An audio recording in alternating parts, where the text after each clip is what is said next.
में एक बाइबल में आश्वासन दिया गया है कि जब प्रभु यीशु मसीह इस दुनिया में फिर से आएंगे तो ये सारे जो मरे हुए लोग हैं वो सारे जीवित होंगे।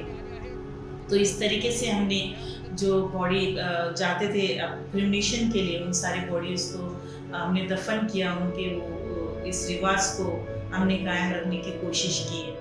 मेरा तो यही कहना है कि मेहनत जो है, मेरे मम्मी डैडी ने मुझे सिखाया कि मैं किसी काम के लिए शर्मती नहीं हूँ। लोगों का हेल्प करने में जो सुकून मिलता है वो कहीं भी नहीं मिल सकता आपको।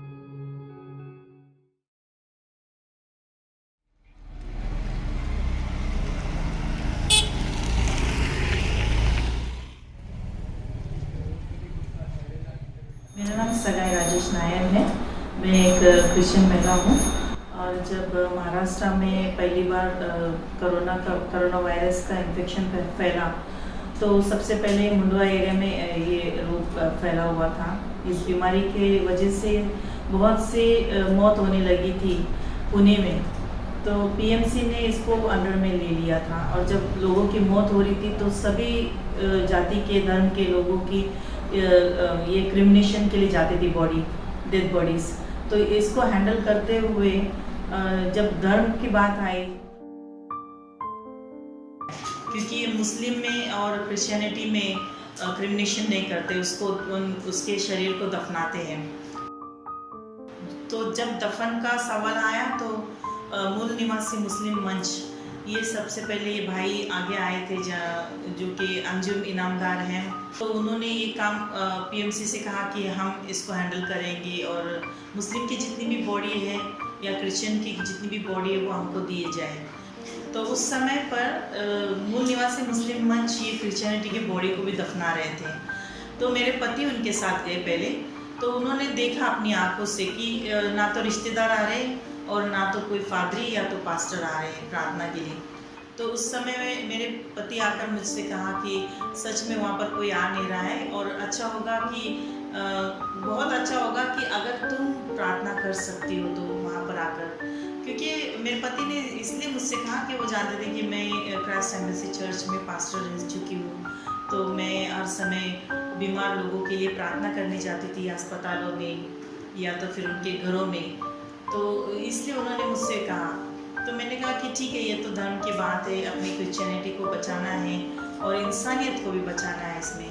तो ये सोचकर मैं वहाँ पर जाने लगी। तो जब मैंने पहली बार वहाँ पर गई तो देखा कि वहाँ पर जो इंसान मर चुका था उसके रिश्तेदार कोई नहीं थे वहाँ पर, सिर्फ मूल निवासी मुस्लिम मंच के कुछ भाई थे। तो वहाँ पर ना फादर था ना पास्टर थे। तो मैंने खुद जाकर वहाँ से प्रार्थना से शुरुआत की।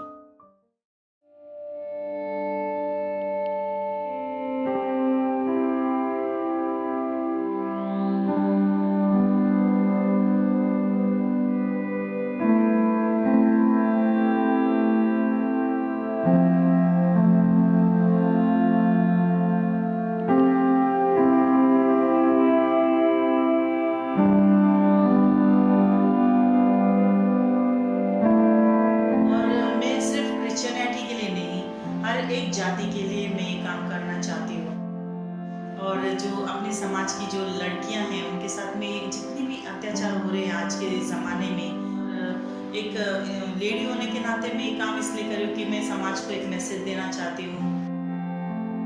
लेकिन उस समय डर था कि हमारा वाइफ को बीपी है, शुगर है और छोटी बच्ची भी घर में, तो क्या करना है। एक हिसाब से वो भी एक टेंशन था कि क्या कर सकते हो। एक यहाँ पर फैमिली बैकग्राउंड देखते हैं और वापस से एक बाजू देखते हैं तो समाज के लिए क्या है, तो एक बाजू समाज एक बाजू फैमिली, तो उसके कारण से ज़रा थोड़ा सा टेंशन था। लेकिन उसके बाद में हमारा वाइफ ने बोला कि आई एम रेडी, मैं रेडी हूँ आने के लिए। तो मैं उस समय में बहुत खुश हुआ और मैंने बहुत प्राउड फील किया कि यार हाँ चलो, मौला मेरी वाइफ तो हमारे कंधे से कंधा मिलाकर वो काम करने के लिए रेडी है। तो उस समय के बाद में हम लोग ने स्टार्ट कर दिया काम। जब कोरोना से किसी की मौत हो जाती थी तो जब मैं देखती थी उनको तो मैं सोचती थी कि कितना बुरा लगता है। इमोशनली मुझे बहुत हर्ट होता था। मैं सोचती थी कि जिस माँ ने अपने बच्चे को पाल पोस कर बड़ा किया, और जब माँ की मौत हो जाती थी वो बच्चा उसकी माँ की मौत में शामिल नहीं हो सकता था, क्योंकि बीमारी इतनी खतरनाक थी। नाम सुनते ही लोग डर जाते थे। तो इस वजह से मुझे बहुत इमोशनली हर्ट होता था, और मैं सोचती थी कि मैं इनको कहाँ तक मदद कर सकती हूँ।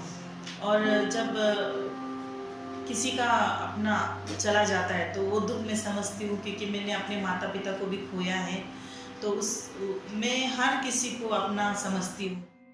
जैसे वो चाहते हैं कि उनके दफन विधि उनके तरीके से हो सके, धर्म के हिसाब से, तो मैं उनकी सहायता करती हूँ, क्योंकि मैं चाहती हूँ कि जो इंसान मर चुका है, क्योंकि क्रिश्चियनिटी जब शुरू होती है, जब इंसान पैदा होता है तो उसकी ज़िंदगी प्रार्थना से शुरू होती है, और जब वो मरता है तो उसकी ज़िंदगी प्रार्थना से ख़त्म होती है।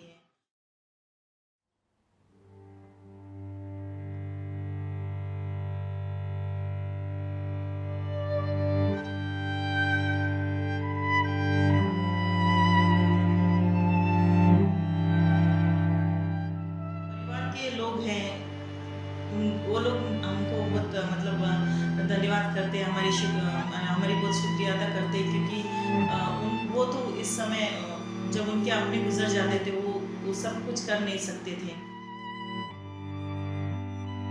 और लेकिन शुरुआत में इतनी भयानक चीज़ था ये कि लोगों को पीपी किट पहनते हुए देखना, वो एम्बुलेंस के करीब जाना, डेड बॉडीज़ के करीब जाना, उसको उठाना, ये सारी चीज़ें भयानक होती थी। हर एक दिन जब मैं दफन विधि करके आती थी, जिसका भी अंतिम संस्कार करके आती थी, तो सोचती थी कि कहीं हमारा ये आखिरी दिन तो नहीं है।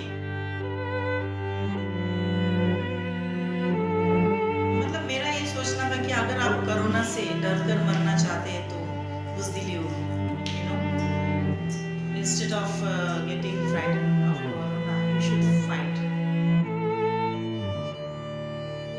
अच्छा था कि लड़कर मरो, तो जीत, एक तो मौत होगी या तो आप जीतेंगे। तो टुडे आई थिंक लाइक मैं जीत चुकी हूँ इस चीज़ पर। I glorify my God because all glory to Him alone, because He has given me this strength. You know, it's not possible for a simple human being to do all these things, but it's a gift of God.